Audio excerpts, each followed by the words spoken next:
This is the AUTOVOX V5PRO, and I'm going to show you quickly how to install it. So first of all, you got to get the old rear view mirror off. I was using this tool, wasn't necessary, ended up using just my fingers, put a little pressure and it just slid off. So then you got to figure out where your wires are going to go. So in this case, I needed to pull down this panel and then fish the wires through. You're just hiding everything. When those panels go back on, it hides it all perfectly.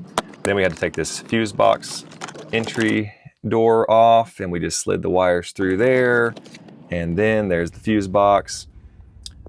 While we're at it, let me show you a few more parts. This is a GPS sensor that's included. Here's the backup camera, the wiring. It's not too difficult. Instructions are really good, and there's lots of videos online too. These are the two fuse taps. That's a ground wire, fuse tap number 1, fuse tap number 2. Again, the instructions are really helpful. All right, let's crank it up. I just wired it up, just make sure it turns on, and yes, it worked. So that was pretty cool. That was pretty simple. Now it's just all a matter of just hiding all the wires. So here's the back of the car. We adhesived the camera, drilled that little hole, notched that out with a little razor blade, put that in that hole that was already there, fished it through these other places that were already existing in the car, and then we ran the wire behind this panel. Those panels just pop off. So here I am just kind of pushing that wire through. It's not hard, you just take it 1 inch at a time. So then right about here, I kept feeding it behind stuff. I'll just show you what we ultimately did. We came down here, popped those panels back on, and then shot across to this opening right here. That little panel popped off, and then ran it down there, underneath this crack, around. I actually hid that wire a little better later. Again, it just pushes underneath all these things. It looks hard, but it's not hard. And then work to the fuse box. Again, pushed all the wires back in, cleaned those up a little bit more, and then just replace everything we've already done. Now coming up this way, you've got the main wire that is the rear view mirror wire, but then you've also got this GPS sensor that you just adhesive, and then put the wires back, and then you crank it on. And looky there, we got a rear view camera.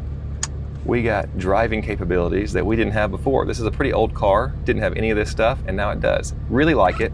The product was given to me for an honest review. We put it on. We're not super techie. We're not like high-end, do this stuff all the time kind of people, but we figured it out pretty quickly. So anyway, we like it. This is my honest review. I really enjoy it, and my son really enjoys the upgrade to his car. Now let me show you some of the functionality. This is driving mode. This is the back camera. You can just drive with the back camera on the whole time. That's cool. Or when you have it in driving mode, the reflection is like a true mirror. And so you can go either way if you like the old school style or the new. This again is the back. Then you can touch it and switch while you're driving to a split screen of front and back, or just front, or just back. You can record.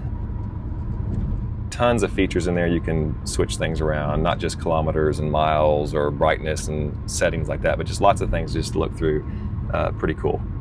What else? Okay, there's a good shot of the mirror. That's just the normal mirror functionality, so you can actually see what's going on behind you if you don't want to use the camera. Look at there. That's like just a regular mirror until you turn it on. So all in all, we love it. Again, this was sent to me for an honest review. This is my honest review. I highly recommend it. Super cool and a huge upgrade. I'll show you one more thing here.